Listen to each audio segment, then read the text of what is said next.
For McMahon. Thanks, Mr Speaker. My question is to the Prime Minister. Can the Prime Minister confirm reports that he was the last senior member of the government holding out against holding a banking royal commission? Can he also confirm he is the key senior member of the government now holding out against extra sittings of the parliament to finally implement the recommendations of the royal commission he delayed? The Treasurer has the call. Mr Speaker, can the member for McMahon confirm that there are 3,000 retirees in his electorate that he's told don't vote for Labor, Mr Speaker? That he said don't vote for Labor. Because the reality is the member for McMahon has had an opportunity to provide to the Australian people a comprehensive formal response to the Banking Royal Commission. Despite all the huff and the puff of how important this is, he's been left wanting, Mr Speaker. He's been left wanting with empty hands, Mr Speaker, with empty hands.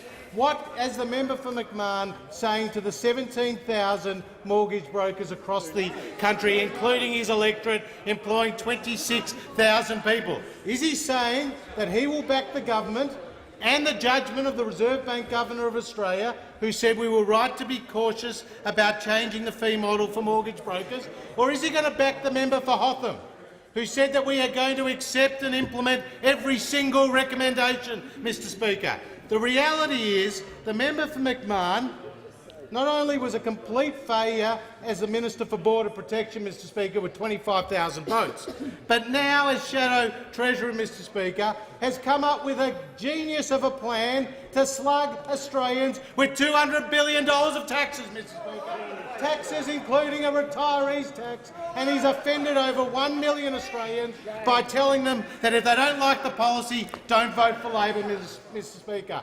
That was the most arrogant dismissal of the real concerns of over 1 million Australians.